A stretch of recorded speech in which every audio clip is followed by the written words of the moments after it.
나넛의 치유사역의 거장들 첫 번째, 존 알렉산더 도이, 치유의 사도. 존 알렉산더 도이는 1847년 5월 25일 스코틀랜드의 에딘버그에서 태어났다. 그의 이름의 뜻은 하나님의 은혜라는 의미의 존과 도와주는 사람이라는 뜻의 알렉산더를 합친 것으로 그의 아버지와 어머니가 지어주신 이름이었다. 그의 부모는 가난하였지만 어린 도이를 신앙으로 잘 지도하였다. 부모의 이러한 신앙 지도에 힘입어 도이는 6살이라는 어린 나이에 벌써 성경을 일독한 후 예수 그리스도를 그의 삶의 주인으로 영접하였다. 그리고 그는 7살 때에 이미 하나님의 부르심을 확신하고 주를 위해 헌신하는 전문 사역자로서의 삶을 살기로 결정하였다. 또한 그는 어렸을 때부터 몸이 약하여 자주 병에 걸렸었고 특히 청소년기에는 극심한 소화불량에 걸려 고생하였다. 그러던 중 그는 하나님의 치유에 관한 책을 읽고 나서 하나님께 간절한 기도를 드렸다. 그리고 완전히 자신의 병이 고침받은 경험을 한 이후 성경의 귀한 진리 중 하나가 하나님의 치유라는 생각을 하게 된다. 도이는 13살이 되었을 때 부모님을 따라 호주로 이주하였고 이곳저곳에서 허드렛 일을 하긴 하였지만 사람들은 그를 결코 평범한 소년으로 보진 않았다. 그의 몸은 비록 힘들었지만 하나님께서 자신을 전시간 사역자로 부르시고 계시다는 생각만은 계속 가지고 있었다. 이윽고 21살이 되자 도이는 드디어 하나님의 부르심에 따라가는 삶만을 살기로 결단하였다. 그리고 그동안 모아둔 돈으로 호주를 떠나 에딘버그 대학에 입학하여 신학과 정치학을 공부하기 시작하였다.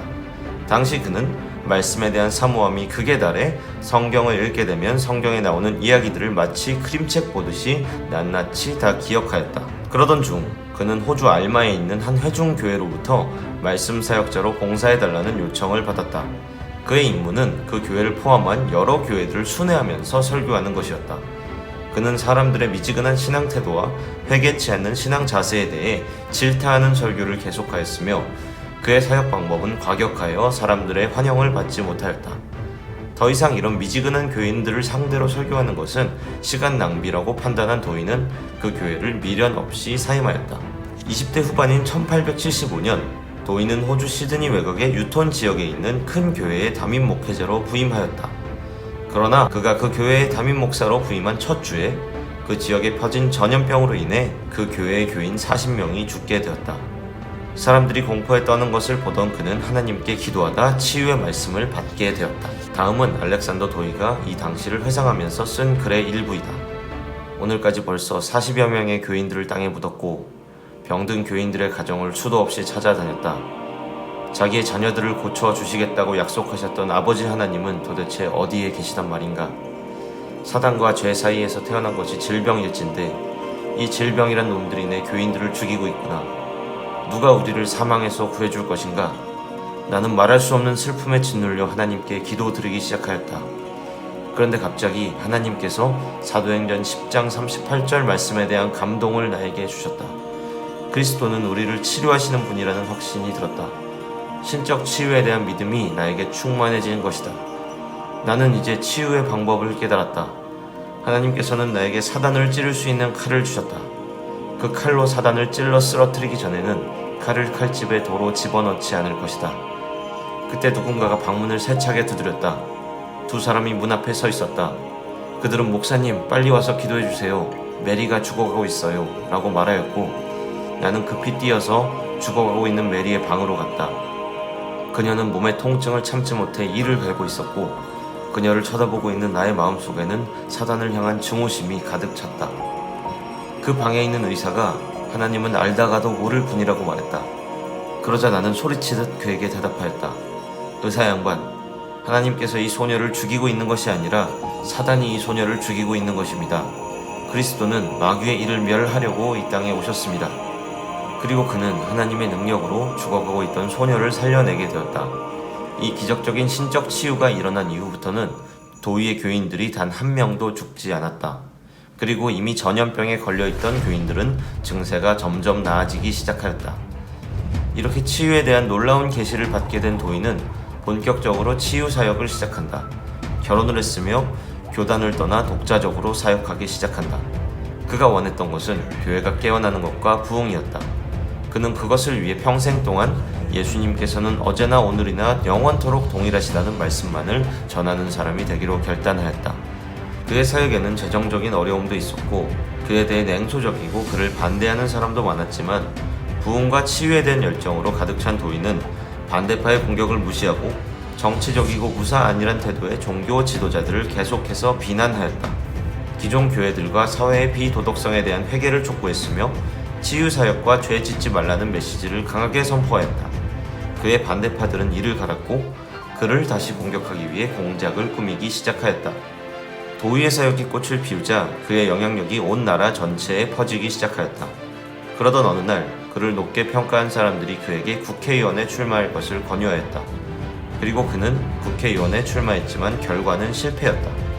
그가 선거에 실패하자 그는 목회자로서의 신뢰를 잃었고 그가 담임하고 있던 교회는 큰 타격을 입게 되었다. 이것은 하나님의 사도로서 정치에 관여하지 않아야 하는 원칙을 무시하고 개인적인 야망을 이루어 보려고 했던 도의의 실수였다. 그 결과 그의 사역은 파국을 맞았다. 이윽고 도의는 자신이 국회의원 선거에 출마한 것에 대한 잘못을 뉘우치고 나서 1880년에 치유사역을 재개하였다. 그가 실수를 인정한 이후 하나님께 회개하고 온전히 순복하였기 때문에 하나님께서는 그에게 많은 능력을 다시 부어주시기 시작하셨다.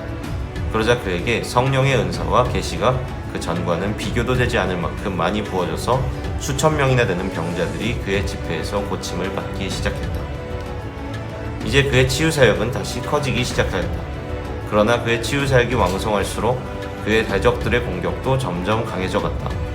한 번은 그가 근무하는 치유사역 사무실 의자 밑에 그의 대적들이 그를 살해할 목적으로 폭탄을 설치하였다.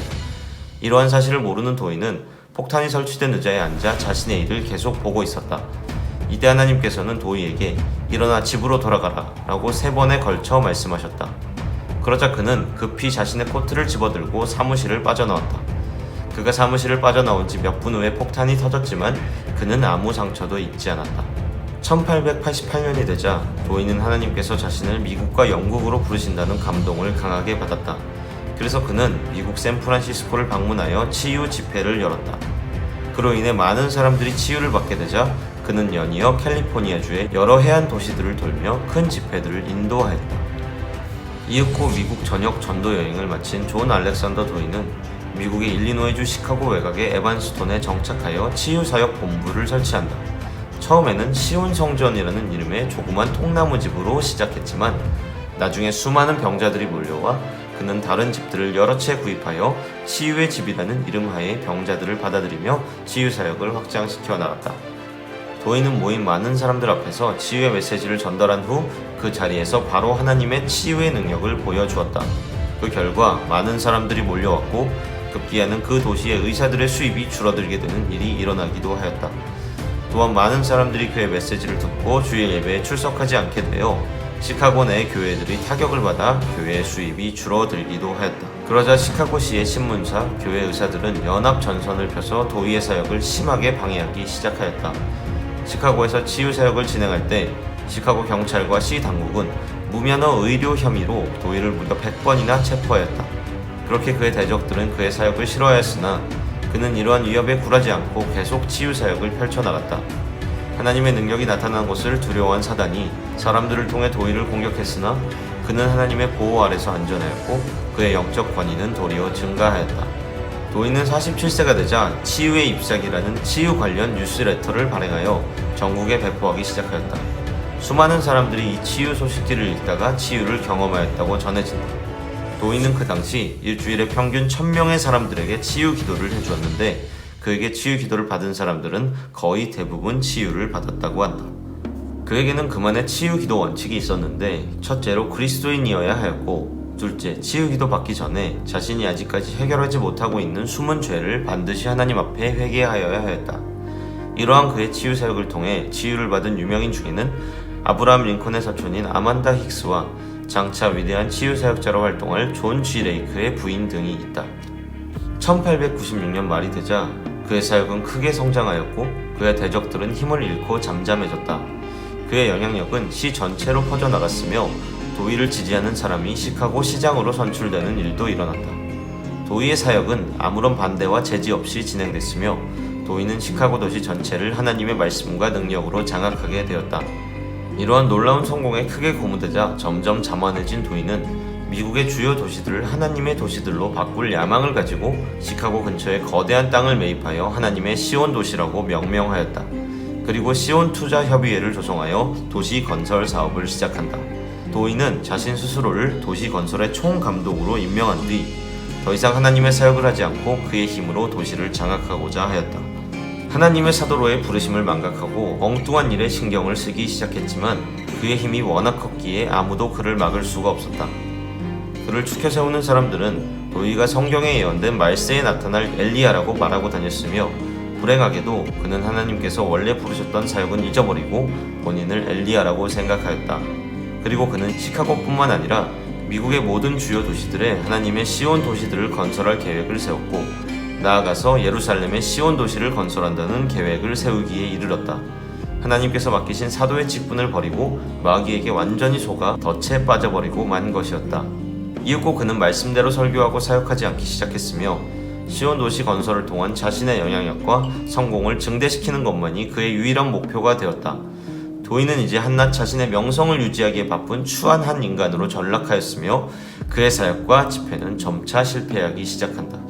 그러나 아직도 정신을 차리지 못한 그는 자신을 지지해주는 사람들 몰래 값비싼 파티를 열고 세계 일주를 다니며 호화사치 생활을 하였으며 자신을 첫 사도라 칭하며 사람들에게 그것을 알리기 시작했다. 그가 그런 짓을 한 지 얼마 되지 않아 그는 설교 도중 심장 발작을 일으켜 쓰러졌으며 심장병에서 회복하는 동안 결국 지도자 자리에서 축출되며 그의 사역은 불행하게 막을 내리고 만다. 그는 그 후 그의 집에서 몇 년을 거하다가 1907년 3월 9일 소천하게 된다.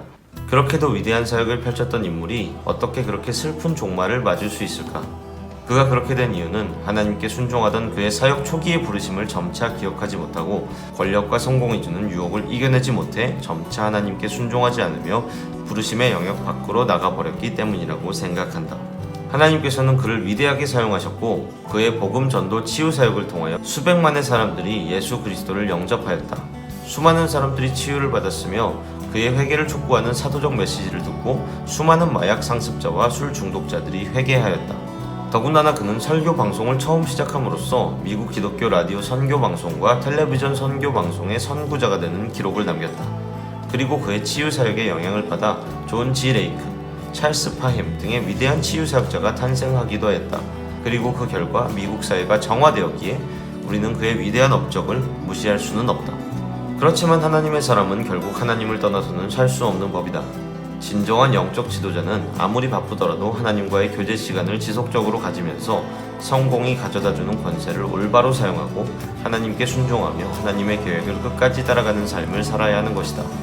우리의 성공을 뒤로하고 하나님을 성공시켜 드리려고 할 때 우리는 하나님께서 우리에게 맡기신 사역의 다음 단계로 전진할 수 있다.